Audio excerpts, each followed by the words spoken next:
दोस्तों पुष्पा इम्पॉसिबल में आप लोग देख सकते हैं कि जैसा कि यहाँ पर अब दीप्ति आ जाने वाली है पुष्पा के पास और आकर कहती है कि मम्मी आप कहाँ पर गई थी और मैं आपसे एक सवाल पूछना चाहती हूँ। आपको मेरी कसम है, आपने मुझे सब सच बताना है कि आखिरकार ये अश्विन आजकल मुझे यहाँ पर बार बार झूठ क्यों बोल रहा है, क्योंकि मैं भी इतनी बच्ची नहीं हूँ। मैंने उसको फ़ोन किया था और वो यहाँ पर सड़क पर था और पीछे से गाड़ियों की आवाज़ भी आ रही थी, लेकिन उसने मुझसे ये कहा कि वो यहाँ पर ऑफिस में है। मैं इतनी बेवकूफ़ नहीं हूँ मम्मी, आप मुझे आपकी मेहरबानी है कि सारी बात सच बता दो। अब दोस्तों पुष्पा भी यहाँ पर बात में फंस जाने वाली है और कहती है कि दीप्ति कुछ ज्यादा ही सोच रही है। तो दीप्ति कहती है नहीं मम्मी, जो मैंने आपको कसम दी है आप उस पर सारी सच्चाई मुझे बताओ। अब दोस्तों बेचारी पुष्पा क्या ही कर सकती थी, तो वो सारी बात बता देने वाली है कि जो अश्विन है ना वो यहाँ पर कहीं नहीं गया बैंगलोर, बल्कि उसकी जो यहाँ पर एक फ्रेंड थी उसको कैंसर हो गया है और मैं जब उस दिन गुजर रही थी तो उसने अपने फ्रेंड को यहाँ पर गोद में उठाया हुआ था और जब मैंने उसे देखा तो वो काफी ज्यादा परेशान हो गया और जल्दी से उसने अपने दोस्त को नीचे छोड़ दिया। अब मैं आगे बढ़ी और उसके मुंह पर थप्पड़ भी मारा था,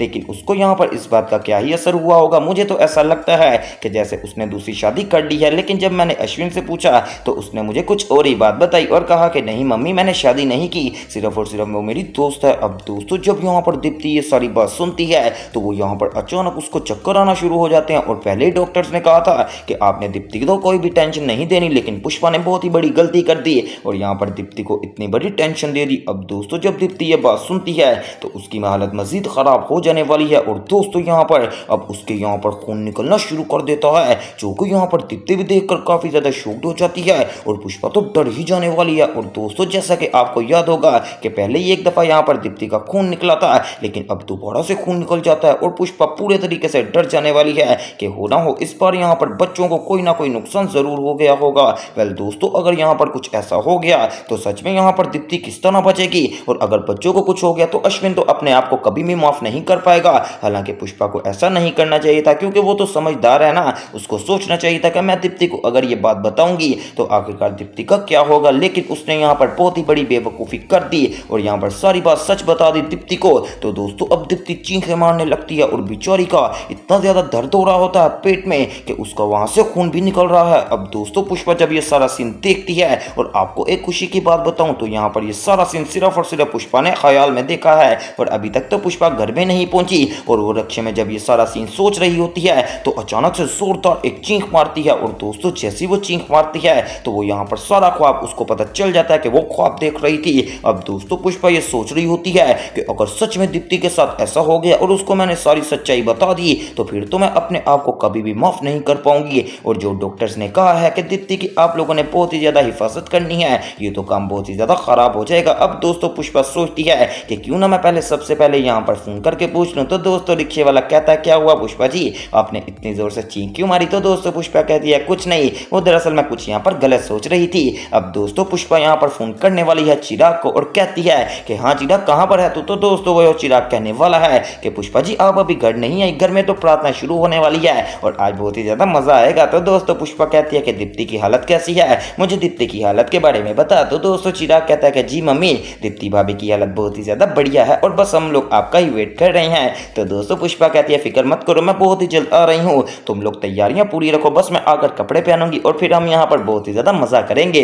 अब दोस्तों पुष्पा इसके बाद यहाँ पर फोन कर देने वाली है रिया को और कहती है कि रिया तुम्हें पता है कि आज हमारे चोल के अंदर क्या है, बहुत ही ज्यादा खुशी का दिन है, आज हम बहुत सारे खेल भी खेलेंगे और शुगल मेला भी लगाएंगे। मैं तो यही कहूंगी रिया तुम भी हमारे साथ हमारे चोल में आ जाओ। तो दोस्तों रिया कहती है वैसे पुष्पा जी आपने बात तो काफी ज्यादा बढ़िया की है, वैसे मैं भी यही सोच रही थी कि कुछ यहाँ पर हल्ला गुल्ला होना चाहिए। चलें ठीक है, मैं अपने पापा से बात करूंगी और आज अपने पापा को लेकर शाम में आपके घर में आ जाऊंगी, क्या आप घर पर मौजूद ही हैं। तो दोस्तों पुष्पा कहती है जी जब आप लोग आओगे मैं घर पे ही होंगी, बस जल्दी से आ जाना। अब दोस्तों पुष्पा यहाँ पर चले जाने वाली है घर और जैसे यहाँ पर चोल में एंटर होती है तो सच में चोल में बहुत ही ज्यादा सजावट हो गई थी और पुष्पा देखकर काफी ज्यादा खुश भी हो जाती है। इतनी देर में चिराग आ जाता है और कहता है कि मम्मी कहाँ पर रह गई थी, आपका ही तो सब वेट कर रहे हैं। तो दोस्तों चिराग कहता है कि मम्मी जल्दी से जाओ और जाकर कपड़े पहन लो। अब दोस्तों पुष्पा जब आगे जाती है तो आगे से यहाँ पर दीप्ति आ जाने वाली है और पुष्पा देखकर डर जाती है क्योंकि आपको पता है कि पहले पुष्पा ने कितनी बुरी सोच सोची थी। अब दोस्तों पुष्पा कहती है वो दरअसल चिराग यहाँ पर जो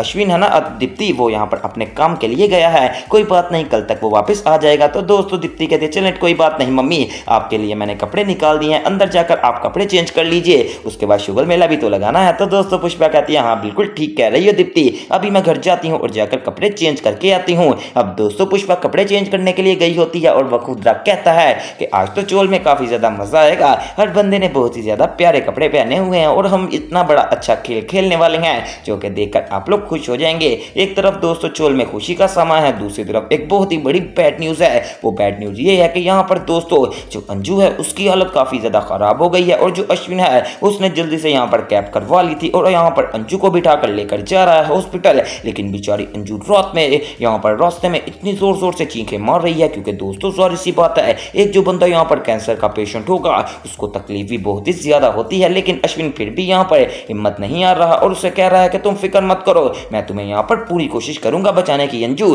तुमने यहाँ पर घबराना नहीं है। अब दोस्तों बेचारी अंजू को क्या बचा पाएगा अश्विन। वैसे मैं तो यही सोच रहा हूँ कि अगर अश्विन ने अंजू को बचा लिया तो अंजू यहाँ पर किस कदर आभारी होगी अश्विन की, कि इस मुश्किल वक्त में जब ना उसका किसी के साथ रिश्ता था और ना अंजू उसकी कुछ लगती थी, लेकिन फिर भी अश्विन ने यहाँ पर अंजू को संभाला। ये बहुत ही ज्यादा अच्छी बात है और एक बड़ेपन की बात है क्योंकि आजकल के जमाने में कोई भी बंदा ऐसा नहीं करता, उसको सिर्फ और सिर्फ अपनी ही पड़ी होती है, दूसरों की बात को छोड़ ही दो। अब दूसरी तरफ दोस्तों यहाँ पर जो पुष्पा है वो अपनी साड़ी पहनकर आ जाने वाली है। और वैसे आपको एक बात बताऊं, मुझे पुष्पा का आज से वो तकरीबन 2 साल पुराना रूप नजर आ रहा है जो कि हमारी पुरानी पुष्पा हुआ करती थी। अब दोस्तों पुष्पा बाहर देखती है तो दीप्ति सच में बहुत ही ज्यादा हंसी खुशी खेल रही होती है यहाँ पर प्रार्थना के साथ। तो दोस्तों पुष्पा सोचती है कि अगर दीप्ति को ये सारी सच्चाई पता चल गई और जो मैंने रास्ते में सोचा था वैसा कुछ हो गया तो मैं तो कभी माफ नहीं करूंगी। अब दोस्तों यहाँ पर पुष्पा का चलो कोई बात नहीं, अब यहाँ पर खुशी का मौका है, मैं बाहर चलती हूँ और जाकर सबके साथ शुगल मेला लगाते हैं क्योंकि जाहिर सी बात है हर बंदा बाहर यहाँ पर इंजॉय कर रहा है। अब दोस्तों पुष्पा भी बाहर आ जाने वाली है और इतनी ही देर में यहाँ पर जो कादम्बरी है वो जानबूझकर आपको पता है कि जुगल जी को अपने पास लाने के बहाने ढूंढती है।